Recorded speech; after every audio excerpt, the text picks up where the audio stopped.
Communist നേതാക്കൾ എപ്പോഴും അമേരിക്കയെ വിമർശിക്കുമെങ്കിലും കമ്മ്യൂണിസ്റ്റ് നേതാക്കളുടെ കണ്ണ് എപ്പോഴും അമേരിക്കയിലാണ്. എങ്ങനെയെങ്കിലും അമേരിക്ക സന്ദർശിക്കണം.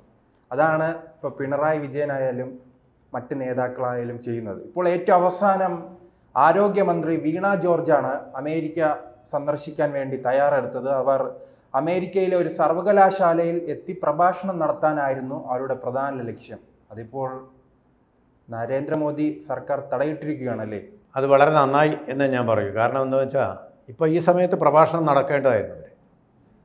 രണ്ട് മൂന്ന് കാര്യങ്ങളുണ്ട്. ഒന്ന്, ഇപ്പോൾ വളാഞ്ചേരി, മലപ്പുറം ജില്ലയിലെ വളാഞ്ചേരിയിൽ നിപ്പ 40 മുകളിൽ പ്രായമുള്ള ഒരു സ്ത്രീക്കാണ്, കൊച്ചുകുട്ടിയൊന്നുമല്ല, നിപ്പ വീണ്ടും ബാധിച്ചിരിക്കുന്നത്. നിപ്പയെ നമ്മൾ തുരത്തി എന്ന അവകാശവാദവും നടന്നുകൊണ്ടിരുന്ന സ്ത്രീയാണ്.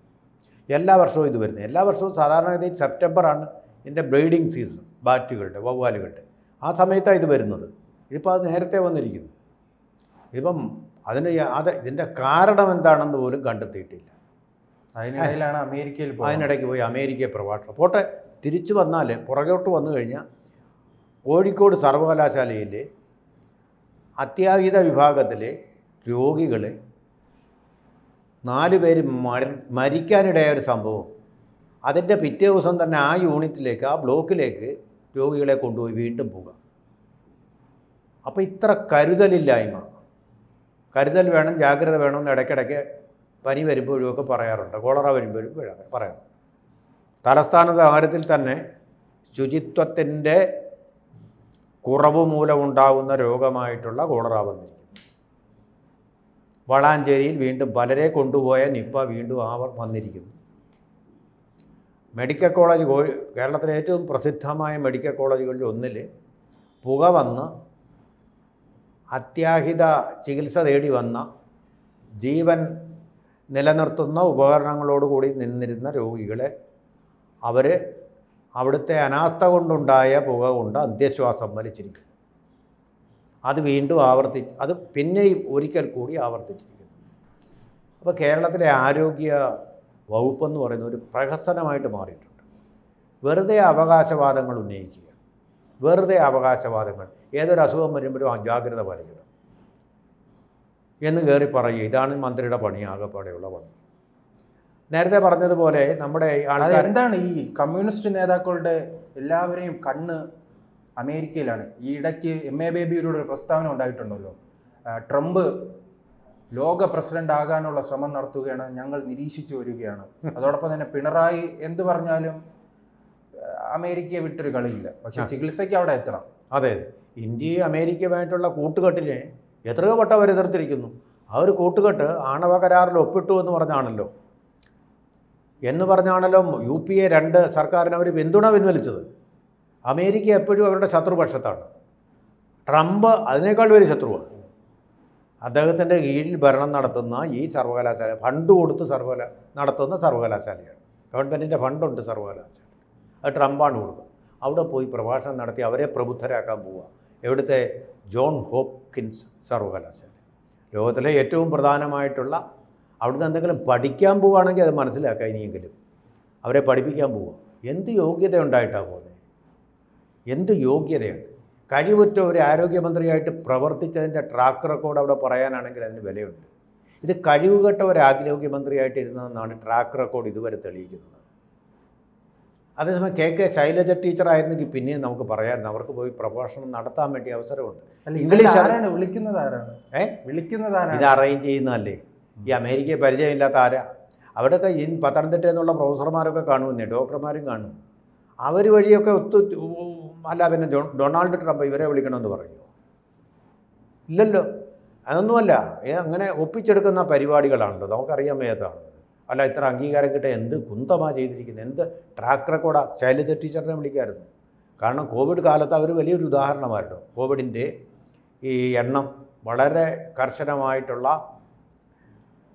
ഒരു ചിട്ടയിലൂടെ, പദ്ധതിയിലൂടെ അവർ ഇവിടെ കുറച്ചു മരണം മറച്ചു വയ്ക്കുകയായിരുന്നു എന്നാണ് ശരിയെങ്കിലും അത് നിയന്ത്രിച്ചതായിട്ടൊരു കണക്കെങ്കിലും ഉണ്ടാക്കാൻ അവർക്ക് പറ്റി.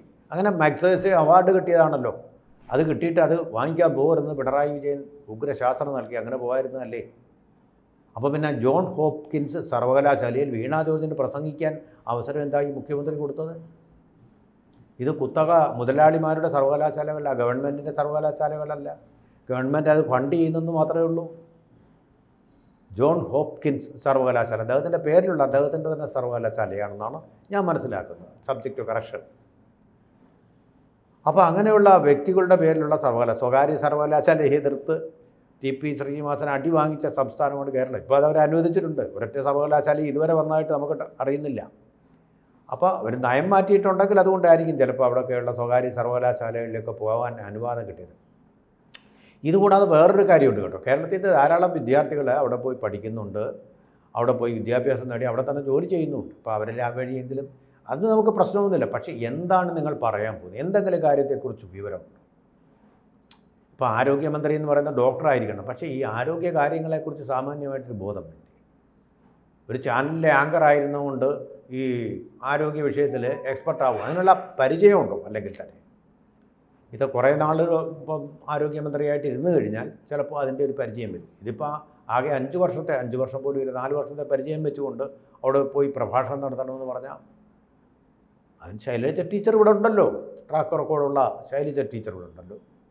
അപ്പോൾ ആ ശൈലജ ടീച്ചറെ വിളിച്ചൂടെ? മന്ത്രിയെയാണ്, അഡ്മിനിസ്ട്രേറ്ററെയാണ് നിങ്ങൾക്ക് വേണമെന്നുണ്ട്.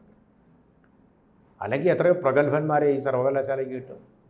അപ്പോൾ അനിവാര്യമായ ഒരു വ്യക്തിയൊന്നുമല്ല ആരോഗ്യമന്ത്രി. അപ്പോൾ അതെല്ലാം പരിശോധിച്ചിട്ട് തന്നെയാണ്, അനിവാര്യമായിട്ടുള്ളൊരു യാത്രയൊന്നുമല്ല ഇത്. വെറുതെ അതിൽ നിന്ന് നമ്മുടെ ട്രഷറിയിലുള്ള പണത്തിൻ്റെ ഒരു ദുരുപയോഗമാണ് എന്ന് തിരിച്ചറിഞ്ഞുകൊണ്ട് തന്നെയാണ്. അങ്ങോട്ടും ഇങ്ങോട്ടും പോയിട്ട് വരുമ്പോഴത്തേക്ക് ഇവർക്കൊക്കെ പോയിട്ട് വരുമ്പോൾ ഇവർ ബിസിനസ് ക്ലാസ്സിലല്ലേ പോകൂ, ഇക്കണോമിക് ക്ലാസ്സിൽ പോകില്ലല്ലോ. ഇപ്പോൾ സഖാക്കൾക്ക് 10 ലക്ഷം യാത്രപ്പടി തന്നെ. സഖാക്കൾക്ക് ഇപ്പോൾ ക്യൂബയിൽ പോകുന്നതിനേക്കാൾ ഇഷ്ടം അമേരിക്കയിലാണ്. അവർ ക്യൂബയെ ഇന്ത്യയിലേക്ക് കൊണ്ടുവരുമല്ലേ? ക്യൂബയുടെ സഹായത്തോടു കൂടി ഞങ്ങൾ വാക്സിൻ നിർമ്മിക്കും, മറ്റേ നിർമ്മിക്കുന്നൊക്കെയാണല്ലോ പറഞ്ഞത്. എവിടെ? ക്യൂബയ്ക്ക് കൊടുക്കണമെങ്കിൽ ഇന്ത്യ ഗവൺമെൻറ് മോദി കൊടുക്കണം, സൗജന്യമായിട്ട് സപ്ലൈ. കോവിഡ് കാലത്ത് അതാ സംഭവിച്ചത്. നേരത്തെ പറഞ്ഞെന്താ, ക്യൂബയിൽ നിന്ന് ഞങ്ങൾ വാക്സിൻ വരുത്തത്. ആ ക്യൂബ ഇപ്പോഴും അവരുടെ പഴയ സങ്കല്പത്തിൽ തന്നെ അടിഞ്ഞ് കിടക്കുകയാണ്, അടിഞ്ഞു കൂടിയിരിക്കുകയാണ്. എന്ത് ചെയ്യാൻ പറ്റും? പോകണമെങ്കിൽ അമേരിക്കയിൽ എന്നാൽ ക്യൂബയിലെ സർവകലാശാലയിൽ പോയി പ്രഭാഷണം നടത്താത്ത എന്താ? ഇവരുടെ ഇടതുപക്ഷ ഗവൺമെൻറ് എങ്ങനെ ആരോഗ്യം കൈകാര്യം ചെയ്യുന്നു, അവർക്ക് പറ്റിയ വിഷയമാണത്.